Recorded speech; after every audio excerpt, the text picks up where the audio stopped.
Hello students, this is a brief video where I'm going to give you some tips while you're reading Mary McBain's essay, The Back of the Bus. And then I'm also at the end of the video going to give you an example of how you can complete this week's assignment by picking out a paragraph from the essay, reading it, discussing the main idea of the essay with you, and the tone of the essay with you, okay?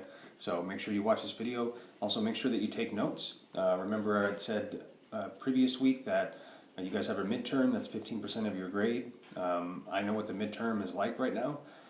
So everything that I teach you from here on out, from this week and the weeks in the next coming weeks, is information that would be on your midterm. So make sure you take notes, and yeah, so kind of let's get started. So first I just want to give you a few tips on how to best read this essay. It's a short essay written by Mary McBain about her experience living in segregation before the Civil Rights Act of 1964.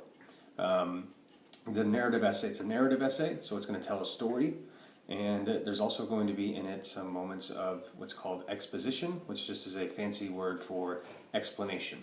So at the very beginning of the essay, there's going to be a couple paragraphs where it's exposition, where she explains the time period that she lived in as a child when this event happened to her. And then after a couple paragraphs, it goes into the narrative section, which will be the story itself. So there'll be descriptions of the scenery, and you'll have characters and things like that. Pay attention to that as you read the essay. Some paragraphs will be exposition, where there's more explanation, things that the reader needs to understand the events, and then just strictly narration, or just telling the story, okay? One thing I want to say too is at the top of your file where you can read this essay, there's a brief introduction about who Mary McBain is and some more information about when this essay was written. Make sure you read that kind of information because it's very helpful to it helps you understand the story better, okay? A few other things to look at. As the story progresses, pay attention to some of the characters. Think about who the bus driver is and why the bus driver is important to the story. Think about what it would be like if you were sitting on this bus. Would you feel the same tension and anxiety that Mary McBain and her sister feel on this bus? And it seems like almost everyone on the bus feels this kind of tension. So one thing we want to think of is, how is the writer, Mary McBain, showing us that there's tension and anxiety? Pay attention. One reason you can know that is because she uses her characters really well. So there's a character at the end of the story, a woman who begins screaming a lot, okay? That, for the reader, as you read that, you can kind of imagine being on that bus and hearing all this screaming and yelling, and it just creates more tension. She also repeats at the end of the story how the author repeats, Mary McBain repeats that the bus driver kept driving faster. It seemed like he was driving faster and faster, trying to get to the next stop so that this conflict or situation that's happening could just go away, okay? So that's what we think about. We're thinking about main ideas. What do you think the main idea of this whole essay is? And what do you think some of the tone words are of this essay, okay? So those are a few things to think about. Right now I'm going to spend the last just couple minutes of the video. I'm going to read a short little paragraph. So your assignment this week is you're going to be picking out 3 different paragraphs from this essay. You're going to write sentences about the paragraphs that you pick. You're going to talk about the main idea of the paragraph, and then you're going to talk about the tone of the paragraph, okay? So as an example, as you're going through the essay, there's a section where it begins with, "On this Saturday morning, Esther and I set out for town for our music lesson." That's going to be getting back into a narrative part and the conflict of the essay. A few paragraphs after that is the paragraph that I'm going to look at. The paragraphs that you choose this week have to be at least 4 sentences long. I've got a 5-sentence paragraph that I'm going to read for you right now, okay? And then after that, I'm going to explain main idea and tone. Okay, you can't use this paragraph as one of your own examples. "There was a black man in a blue windbreaker and a gray pork pie hat sitting in no man's land, and my stomach tightened. I wondered what would happen. I'd never been on a bus on which a black person was asked to give a seat to a white person when there was no other seat empty. Usually, though, I had seen a black person automatically get up and move to an empty seat farther back. But this morning, the only empty seat was beside a black person sitting in no man's land." Okay? So that's a paragraph, 5 sentences long, okay?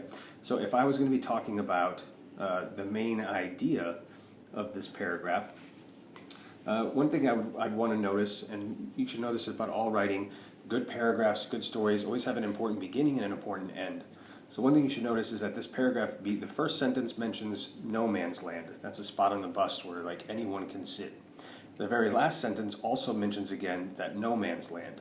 So what is she trying to say about this no man's land? So the last sentence, but this morning the only empty seat was beside a black person sitting in no man's land. Okay? So and in the context of the whole essay, it's going to be important that this no man's land is where the conflict is going to arise. Okay, so I might say that the topic of this paragraph, because it mentions in the first sentence, right, it's going to kind of explain what's going on in this paragraph. It mentions a black man in a blue windbreaker, okay, and that he's sitting in no man's land. So that's the topic could be no man's land, and the main idea can be that everyone's nervous about who's going to sit near this spot in no man's land. Okay, so we're looking at the first sentence and the last sentence of the paragraph and then the details in between. Okay, so in one of the resources that you're going to have this week is a little short handout about main ideas in paragraphs. Please make sure that you study that resource. It does a really good job of just giving you like 3 or 4 short little paragraphs and then explains how you can find the main idea and the topic. Okay, so that's part of your assignment this week. Okay.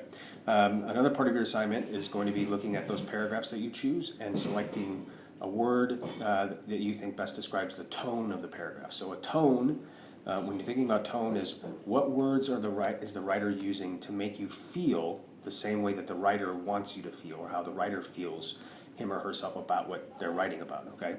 So I actually, there's a resource with like 100-some words that I've given to you guys as well this week. That has a whole bunch of words you can choose for tone.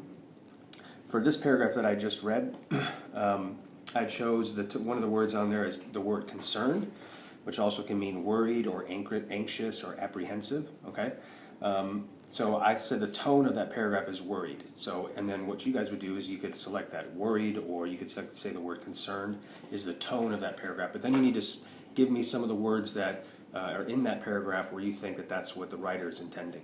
So when I look at this paragraph, I selected concern because there's words like my stomach tightened, okay?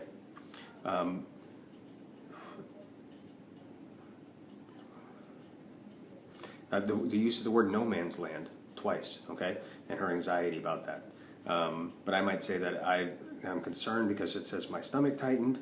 I wondered what would happen is another sentence in there, so those words help me see that there's something going on here where Mary McBain, the writer, wants you to feel concerned, like she's concerned herself. Okay. Again, if you look at all the resources this week, if you watch the videos, getting more information about how you can think about main ideas and tone will really be helpful to you as you work on this week's assignment. And all of this is geared towards not only your midterm exam, but just overall making us all better readers, okay? Better readers of text, okay? So enjoy the story. I know this video is a little bit longer, but I'm hoping that it helps those of you out that need the help. As always, please email me, send me a text message if you have any questions, and I'll be glad to help you out, all right?